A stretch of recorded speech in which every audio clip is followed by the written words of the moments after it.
Bonjour, bonjour, bonjour, bonjour, bonsoir tout le monde. Ici c'est Claire Dancy, la cofondatrice de Gérer la plateforme sur une sorte de l'Afrique. J'espère que tu vas bien aujourd'hui j'allais dire jeudi, en ce mercredi 16 décembre. J'espère que ta semaine est en train de bien se passer et que vraiment tu es en train de terminer l'année sur une bonne note. Ça a été une année pas des plus évidentes et donc si tu es encore en santé présentement, je t'invite à être reconnaissant d'être encore en santé, à être reconnaissant d'être encore même en vie. Puis on va essayer de terminer l'année en beauté ensemble. J'espère que tu vas pouvoir terminer aussi l'année en beauté. Aujourd'hui, on va parler d'impacter l'Afrique. On va parler des TCE. Si vous savez pas, pour ceux qui ne savent pas c'est quoi les TCE, c'est vraiment les transferts en français, ça se traduit par transfert conditionnel en espèces, mais c'est vraiment des transferts d'argent conditionnels vers l'Afrique. Ça découle, ben, le thème découle un peu de la série d'articles qu'on avait lancé ou qu'on avait commencé à écrire sur comment est-ce que tu peux avoir de l'impact en Afrique, même en vivant à l'extérieur. Je sais que c'est un peu, on a tous un peu, on ressent un peu tous le besoin de faire quelque chose pour l'Afrique, peu importe où est-ce qu'on se trouve. Et je parle même pas juste pour les personnes afro-descendantes, pour les personnes noires, des fois même les autres personnes. Je connais beaucoup de personnes non noires ou de personnes non africaines qui sont toujours comme qu'est-ce que je peux faire pour impacter ou avoir comme avoir une sorte apporter ma sorte de contribution à la prospérité et au développement du continent africain. Donc aujourd'hui, on va parler de ça, des transferts d'argent conditionnels qui se retrouvent à être le troisième volet ou le troisième élément ou la troisième façon dont on suggérait dans l'article de pouvoir apporter ton impact sur le continent en vivant à l'extérieur. Je t'invite à rester jusqu'à la fin, partage le live pour les personnes qui ont besoin de l'entendre et peut-être le but, c'est vraiment d'avoir une discussion, une causerie sur le thème. Je suis vraiment en train de le partir, puis peut-être que je vais mousser dans l'esprit de certaines personnes des idées de programmes, de transfert d'argent au pays. Je suis pas sûre, je pense pas qu'il en existe déjà des programmes de transfert d'argent conditionnel pour l'Afrique. C'est plus des programmes d'aide, de la simple aide qui existe, des programmes comme la Croix-Rouge, etc. Je ne veux pas nommer des noms, mais on connaît tous un peu la plupart des programmes d'aide vers l'Afrique aujourd'hui. Mais on va vraiment aborder le thème des transferts d'argent conditionnels. Je ne pense pas que ça existe déjà pour l'Afrique, du moins pour l'Afrique noire. Et oui, je veux que ce soit une discussion. Je vais te poser des questions tout au long du live. Partage-le, ça va quand même être, je vais quand même essayer d'être concise. Je sais que des fois, je m'étends beaucoup, mais cette fois-ci, je vais quand même essayer d'être concise. Et vu que je parle la discussion, je vais un peu comme te poser des questions aussi. Donc, je vais commencer. Je vois qu'il y a quelques personnes qui sont là avec moi. Je vais commencer par vous demander de où est-ce que tu me suis en ce moment. Donc, mets en commentaire de quelle ville est-ce que tu es en train de me suivre maintenant. Donc, d'où est-ce que tu es. Partage le live pour les autres personnes pour qui tu penses que ça pourrait être une discussion à intérêt. Mais dis-moi en commentaire de où est-ce que tu me suis. Tu es originaire d'où? Est-ce que tu es originaire d'Afrique? Et est-ce que tu as l'habitude d'envoyer souvent l'argent sur le continent? D'envoyer l'argent, que ce soit par des programmes d'aide ou que ce soit que tu aies de la famille directement sur le continent, que tu aies de la famille directement en Afrique et que tu envoies de l'argent un peu assez régulièrement. Donc, dis-moi en commentaire. Tu viens d'où? Est-ce que tu envoies souvent de l'argent régulièrement en Afrique? Si oui, par quel moyen est-ce que tu envoies l'argent? Est-ce que tu envoies direct à la famille ou ces gens, est-ce que tu as déjà fait des contributions aux programmes d'aide comme la Croix-Rouge ou les programmes, je sais pas, Organisation mondiale de la santé, tous ces programmes-là qui apportent un peu de l'aide, des fois aux zones en difficulté, aux zones où est-ce qu'il y a des crises en Afrique et euh, et oui, est-ce que tu utilises des fois ces programmes-là pour apporter ta propre contribution sur le continent? Je vais vous donner 5, 4. Je vais vous donner 5 secondes juste pour brainstormer. Je vais rien dire, juste pour brainstormer. Et quand je vais recommencer à parler, vous pourriez comme commencer à mettre vos commentaires en commentaire. Donc, 5, 4, 3, 2, 1, 0. OK, Yay! OK, donc, mettez-le en commentaire. Je vois pas encore de commentaires qui s'en viennent, mais mets-le en commentaire. Les transferts d'argent conditionnels, je vais quand même essayer de l'expliquer rapidement pour les personnes qui ne le savent pas, puis la raison pour laquelle je pense que c'est un sujet qu'il faut aborder quand on parle de vouloir impacter l'Afrique en restant à l'extérieur. Il faut comprendre que ce genre de programme de transfert d'argent conditionnel sont des programmes qui ont été déjà implémentés dans certains pays en difficulté ou dans certains pays en voie de développement en Amérique latine. C'est des programmes qui ont déjà été installés en Amérique latine et qui fonctionnent quand même bien. Et puis, c'est plus genre des moyens d'alternative à l'aide. Puis on comprend pourquoi l'aide, je suis pas mal sûre, dis-moi si tu me suis, mais je suis pas mal sûre que la plupart des personnes ici vont comprendre pourquoi l'aide n'est pas forcément la solution clé aux défis que rencontre l'Afrique présentement, aux challenges que rencontre l'Afrique présentement. Il faut qu'on arrête de projeter l'Afrique comme ce continent qui a besoin de l'aide de tout le reste du monde. L'aide n'est pas ce qui apporte le développement sur le long terme. L'aide n'apporte pas du développement soutenable sur du long terme. Et je sais pas pour les personnes qui connaissent, genre l'économiste Dambisa Moyo, mais qui a sorti plusieurs livres un peu pour critiquer un peu l'aide. Puis je pense que tout le monde, on le sait déjà un peu. On sait tous les programmes d'aide qui vont en Afrique. On sait un peu dans quelle poche est-ce que ça reste. La plupart du temps, ça reste dans les poches des personnes responsables de propager un peu cette aide-là. Ça reste dans les poches des gouvernements. Ce qui fait que, de un même, il y a deux problèmes à l'aide. C'est que ça met la personne qui reçoit l'aide dans une situation de dépendance un peu vis-à-vis de la personne de laquelle elle reçoit son aide. Donc, si chaque fois que j'ai faim, il y a quelqu'un qui me donne à manger, pourquoi est-ce que je vais me battre demain matin pour me lever et commencer à aller chercher moi-même ma propre nourriture? Donc, déjà, à ce volet-là, l'aide n'aide pas. Mais en plus, on sait que la plupart des programmes d'aide qui vont en Afrique, les autres pays injectent d'énormes sommes d'argent dans tout ce qui est aide, etc., puis qui vont en Afrique. Pas que c'est mauvais, mais on sait où est-ce que tout cet argent-là va. La plupart de ces programmes-là restent un peu au niveau de l'échelle des gouvernements ou au niveau de l'échelle des plus riches. Je veux vraiment faire l'effort de m'éloigner d'une discussion politique. J'essaye de ne pas prendre de position politique par rapport à ça, mais on sait qu'il y a on sait tous qu'il y a un aspect très politique quand ça vient à envoyer de l'aide en Afrique. Et donc, les programmes de transfert d'argent conditionnel avaient un peu été mis en place pour briser un peu le cercle vicieux de ce qu'on entend par aide fatale vis-à-vis de l'Afrique. Transfert d'argent conditionnel, c'est quoi? C'est de dire que de te donner l'argent, à quelqu'un, je te donne l'argent sous la condition que tu poses des actes qui t'aident quand même à évoluer dans la société, que tu poses des actes qui t'aident à évoluer dans le futur ou des actes qui t'aident un peu à garantir, si je peux dire, ton futur. Donc, je t'envoie de l'argent, par exemple, si tu peux me prouver que tu as fait des visites régulières chez ton médecin, de sorte à t'assurer que ta santé est intacte, de sorte à t'assurer d'avoir une bonne santé. Donc, je t'envoie de l'argent sous cette condition-là. Ça peut être des visites, je ne sais pas, chez ton dentiste, ça peut être des visites chez le médecin généraliste que tu fais à tous les mois, que tu fais tous les mois ou bien tous les trimestres, mettons, ou chaque année.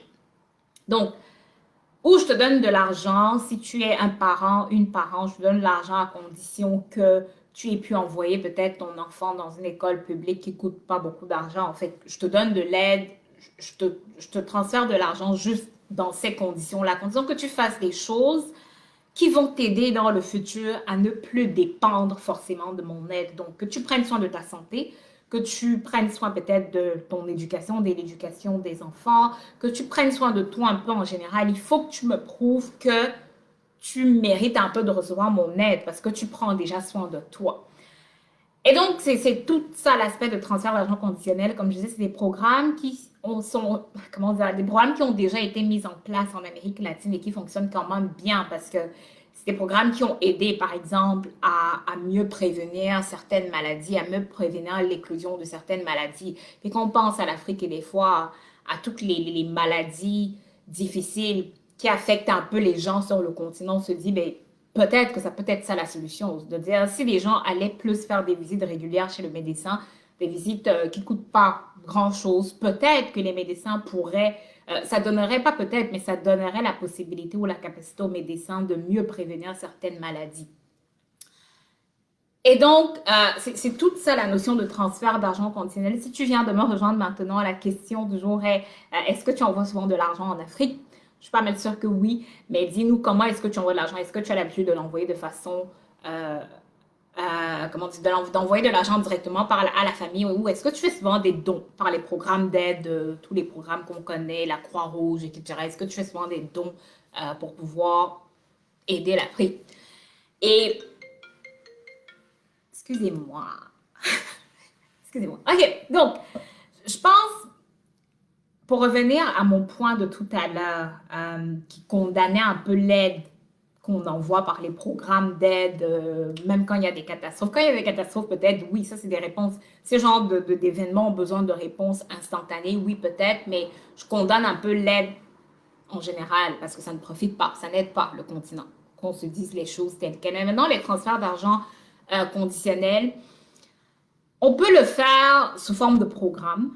Et comme je disais à l'entame de mon live, il n'existe pas encore. En tout cas, j'ai fait des recherches puis j'ai pas trouvé. Peut-être que vous le connaîtrez. Si vous en connaissez, dites-moi, mais il n'existe pas forcément de programme de transfert d'argent conditionnel. Quand je dis de programme, il n'y a pas un organisme peut-être à but non lucratif ou un gouvernement qui collecte des fonds de personnes qui veulent comme mettre leur argent dans leur pool et qui les redistribue un peu aux populations sous certaines conditions, sous condition que ces populations-là font des choses qui les aident à bâtir mieux leur futur. Okay? Donc, ça n'existe pas, mais pourtant, ça pourrait apporter une solution. Comment est-ce que ça sera... Si toi, si quelqu'un qui m'écoute ici présentement et qui voudrait, pourquoi pas, mettre en place un tel programme dans votre pays, faites-moi signe, s'il vous plaît, écrivez-moi. Ça va vraiment me faire plaisir de travailler ou d'en savoir plus, de travailler avec ce genre de personnes ou d'en savoir plus. Donc, le but, comme je disais au début du live, c'était peut-être de sonner une brèche. Est-ce qu'on dit sonner une brèche?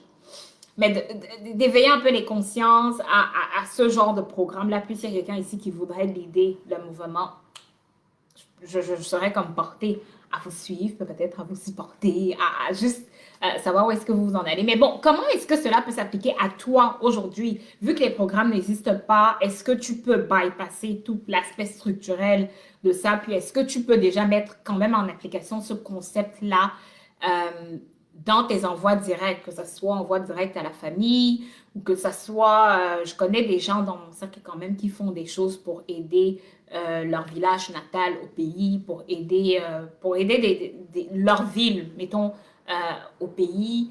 Puis là, je mets encore un caveat. Il ne s'agit pas d'aider, mais il s'agit de empower, si je peux dire ça comme ça. Il faut vraiment faire la différence ici entre aider, envoyer l'argent pour aider et envoyer l'argent pour soutenir, envoyer l'argent pour empower les populations. Et c'est vraiment ce deuxième volet-là que je dis.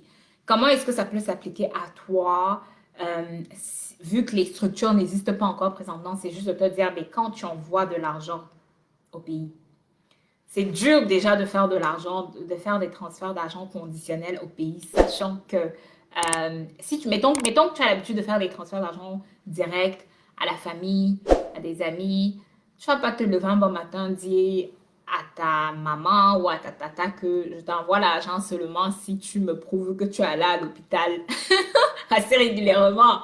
Ou tu vas pas dire aux cousins à gauche, à droite. Il y a une façon de l'amener sans que ça ne soit genre transfert d'argent conditionnel, mais c'est juste de dire peut-être même que tu n'as pas encore l'habitude de le faire, mais c'est de dire la personne au pays, le cousin au pays que tu vois jeune, le cousin jeune au pays que tu connais comment dire, qui s'éloigne un peu du bon chemin ou qui a des aptitudes ou des habitudes que tu as l'impression que ça ne va pas l'aider à devenir quelqu'un demain, c'est de dire, okay, écoute, Aujourd'hui, je décide de te faire un Western Union d'à peu près, je sais pas, 10, 20 $ tous les mois. Mais c'est à une condition. C'est à la condition que peut-être tes notes à l'école s'améliorent vraiment. C'est à la condition que, si c'est dans le cas d'une maman, d'une tata, c'est à la condition que tel enfant, tel de tes enfants que je connais là, qu'il aille à l'école, qu'il aille à telle école, et que cette école-là, je sais pas, et qu'il ait de bonnes notes. Ça peut être ce genre de concept là, mais je pense que c'est une approche cruciale à utiliser pour arrêter un peu le cercle vicieux de l'aide, comme je parlais au début, le cercle vicieux de l'aide fatale, comme je parlais au début. L'autre jour, je parlais avec un ami qui me disait 2021, 2022 vont être très durs pour l'Afrique économiquement. Donc oui, la crise sanitaire n'a pas beaucoup touché l'Afrique, n'a pas beaucoup affecté l'Afrique. Puis là, c'était vraiment une vue macro. La crise sanitaire n'a pas beaucoup touché ou affecté l'Afrique, mais ça se peut que l'après-crise soit comme très difficile pour l'Afrique. Et pas juste pour l'Afrique, un peu de partout dans le monde. C'est un peu les expectations, je cherche le mot, mais c'est un peu les prédictions que les économistes ils font un peu de par le monde, de dire les gouvernements ont trop injecté de l'argent dans les économies et ça va faire en sorte que cet argent-là va être récupéré d'une façon ou d'une autre. Et le chômage a accru, le chômage s'est augmenté un peu dans les pays, le chômage s'est augmenté dans les pays occidentaux et d'autant plus dans les communautés afro de par le monde. Donc le chômage, si on peut le dire, si on peut voir ça comme ça, le chômage se serait beaucoup plus augmenté dans les communautés de la diaspora au travers de la planète. Et donc, c'est-à-dire, si on a l'habitude de juste donner l'argent pour donner, si on a l'habitude de juste envoyer l'argent sous forme d'aide et non sous forme de j'envoie de l'argent pour empower les gens, excusez-moi d'utiliser l'anglicisme empower, j'arrive pas à trouver un mot aussi fort ou aussi puissant que empower en anglais pour le dire en français.